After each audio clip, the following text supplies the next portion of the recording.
மைவி3 குடும்ப உறுப்பினர்கள் அனைவருக்கும் என் மனமார்ந்த நன்றியை தெரிவித்துக் கொள்கிறேன். ஏன் இந்த நன்றி, எதற்காக இந்த நன்றி? மைவி3 ஆட்ஸில் ஐடி போட்டிருந்தாலே அவர்களுக்கு என் மனமார்ந்த நல்வாழ்த்துக்களை தெரிவிச்சுக்கிறேன். ஒரே ஒரு விஷயந்தான், நம்ம இது வரைக்கும் பண்ணிக்கிட்டு இருக்கிறது கரெக்டான விஷயமா, கரெக்டாக பண்ணுறோமா, நம்ம பண்ணது இவ்வுலகத்தில் தவறு என்று சொல்வார்களா, அப்படி தவறு என்று சொல்லக்கூடிய நிலைமைக்கு நம்ம தள்ளப்பட்டிருப்போமா? ஃபஸ்ட்டு விஷயம் இது ஒன்று தான். இதில் மட்டும் நம்ம தெளிவாக கரெக்டாக தெரிஞ்சுக்கிட்டு பண்ணியிருந்தால் அது ஏற்றுக்கொள்ள வேண்டிய ஒரு விஷயம். ஓகேங்களா? நம்ம எந்த இடத்துலையும் தவறு பண்ணலை. ஓகே.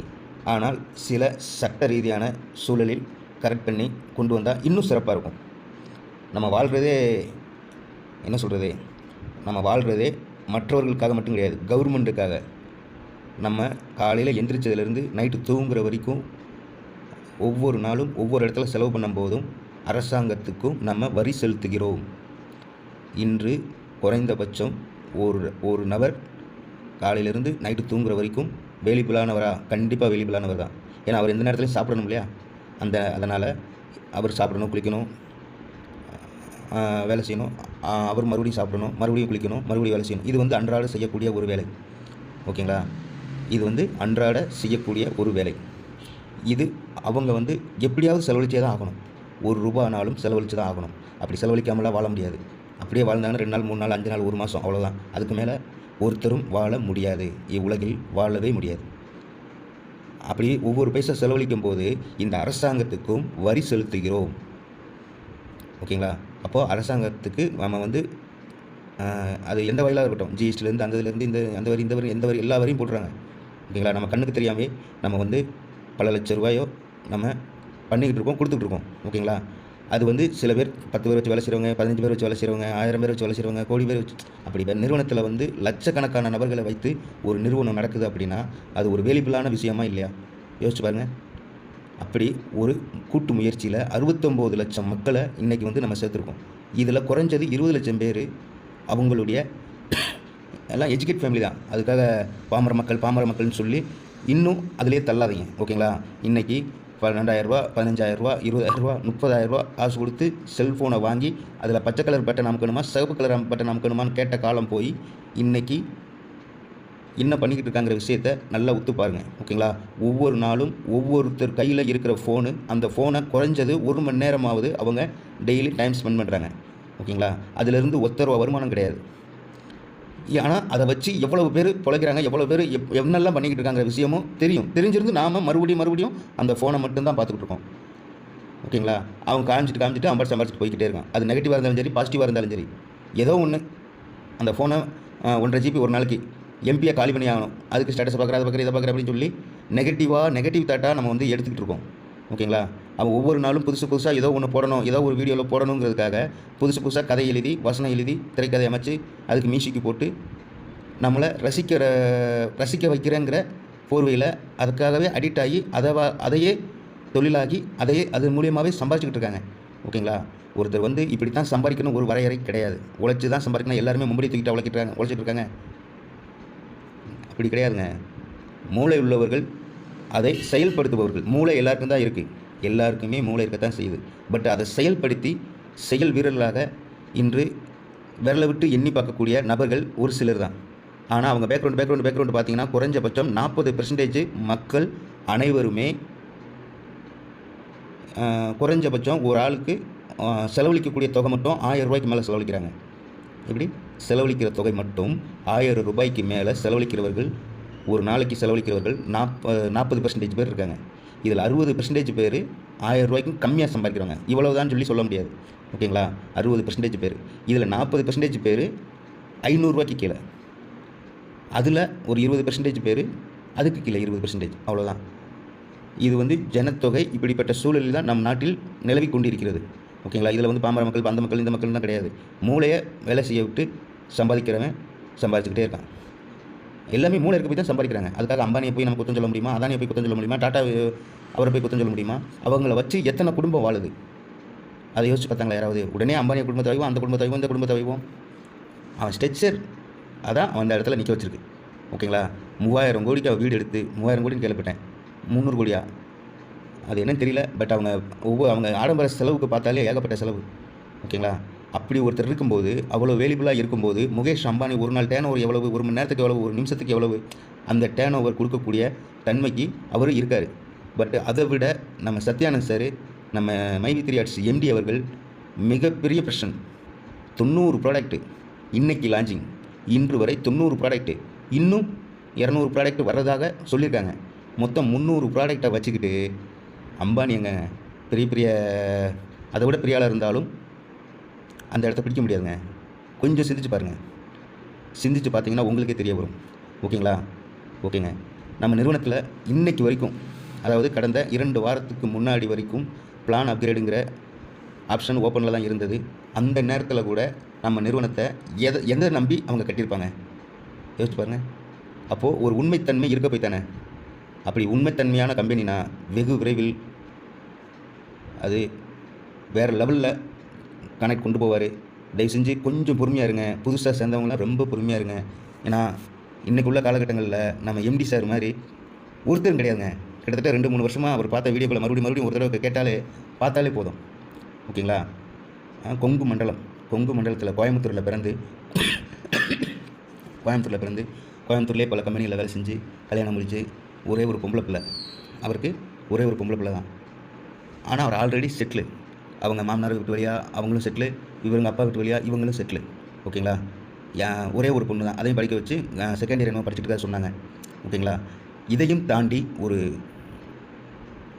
அவர் கண்ணில் ஒன்று தெரியுது. அது நீங்களே பாருங்கள். கொஞ்சமாக தெரியும். நீங்களே பாருங்கள். இது வரைக்கும் அவர் தூக்கி வச்சோம். ஏன் இவரை பிடிக்குது? அதான் மேட்ரு. அவரை தூக்கி வச்சோம். எல்லாம் நான் தூக்கி வச்சா எல்லாம் கரெக்டாக தான் இருந்தாங்க. இன்றைக்கி வரைக்கும் கரெக்டாக தான் இருந்தாங்க. ஓகேங்களா? ஒரு நபரை தனக்கு மேலே தான் ப்ரொஃபைலில் தன்னுடைய ஃபோனில் வைக்கிற முகம் தாங்க இது.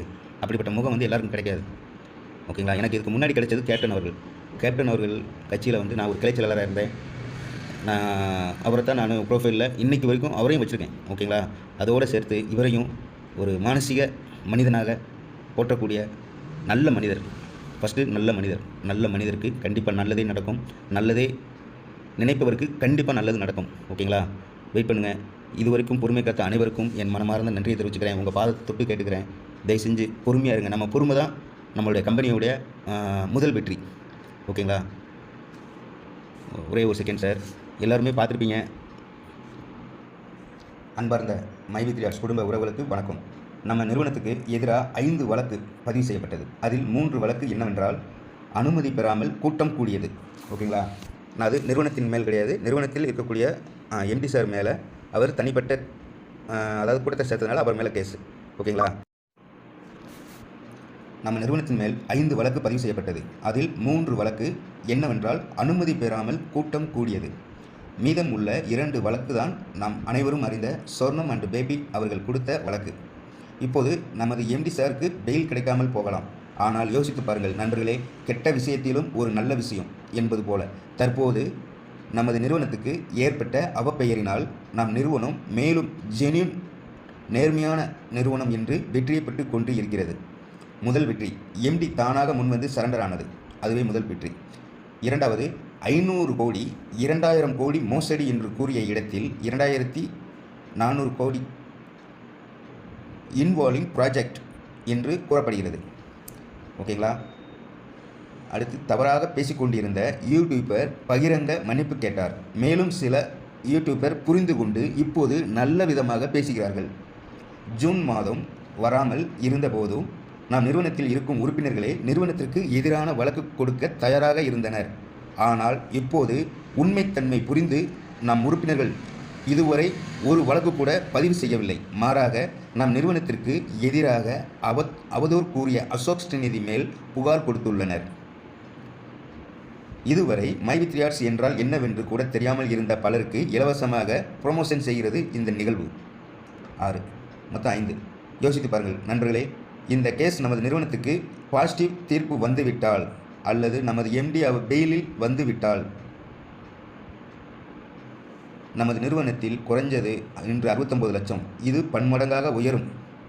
இது நிச்சயமாக நடக்கும். மேலும் நமது எம்டி கூறியது போல 2026ஆம் ஆண்டில் நம்பர் 1 நிறுவனமாக உருவாக 100% வாய்ப்புள்ளது. உண்மையை உறக்கச் சொல். நல்லவர்கள் லட்சியம் வெல்வது நிச்சயம். நம்ம எம்டி சார் வந்து நம்ம பார்த்துருக்கோம். ஆனால் அவர் சூழல் இது வரைக்கும் பெருமையாக தான் பார்த்தோம். இப்போயும் அவர் மென்மேலும் பெருமையாக பார்க்கக்கூடிய ஒரு வாய்ப்பு. ஓகேங்களா? வெகு விரைவில் மீண்டும் வருவார். கொஞ்சம் பொறுத்திருங்க. பொறுத்திருந்து அவர் வருகைக்காக காத்திருங்க கண்டிப்பாக. ஏன்னா அவர் குடும்பம் சொன்னது, அவருக்கு நம்ம எல்லாமே அவர் ஒரே குடும்பம் தான். அவர் ஒவ்வொரு நாளும் சொன்ன வார்த்தையை கேட்டு பார்த்தீங்கன்னா உங்களுக்கே தெரியும். ஓகேங்களா? இப்போது அவருடைய வீடியோ நான் கொஞ்சம் போட்டு விட்றேன். பழைய வீடியோ, அதை கொஞ்சம் கேளுங்க.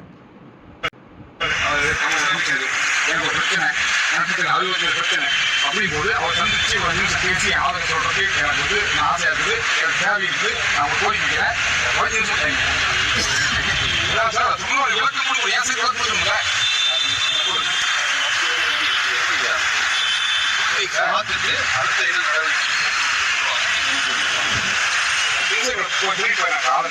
கொடுத்து எல்லாமே தெளிவாக மீட்டிங் இருக்கிறதுனால நாங்கள் வாங்கிக்கணும். வீட்டு கூட சார் அதான் சொல்கிறேன். இப்போ எந்த பிரச்சனையும் பண்ணுறேன் ஐயா வந்து பார்க்க நான் வந்து கோரிக்கை வைக்கிறேன். எனக்கு வந்து இந்திய குழுமா ரைட்ஸ் இருக்குது. அவர் வந்து நான் கேட்கறது சூழல் நேரமாக இருக்குது. சீக்கிரமே அவ்வளோ தயாராக இருக்கான். எடுத்துருக்கோம் நான். அதுக்கு அவர் வார்த்தை முக்கியம். அதுக்காக பார்க்க போகிறேன்.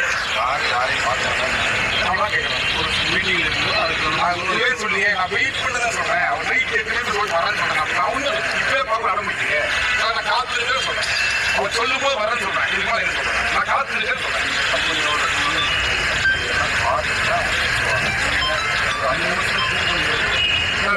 5 நிமிஷம் சொல்லவே நான் 5 நிமிஷம் சொன்னேன். நான் நைட் வரைக்கும் காத்துருக்கேன். ஒரே ஒரு 5 நிமிஷம் பார்க்க இருப்பேன்.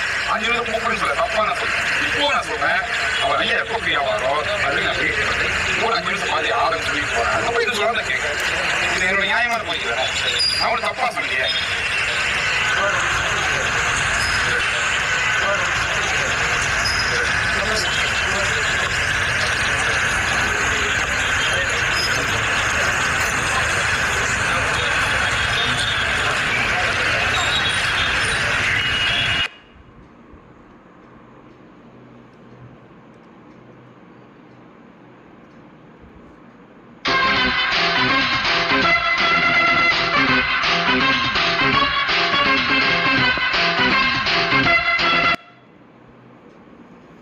இறுதியாக அத்தனை பேரும் பொறுமை காத்த அனைவருக்கும் இன்னும் ஒரு மாத காலத்திற்குள் கண்டிப்பாக நம்ம ரீஓப்பன் பண்ணுவோம்.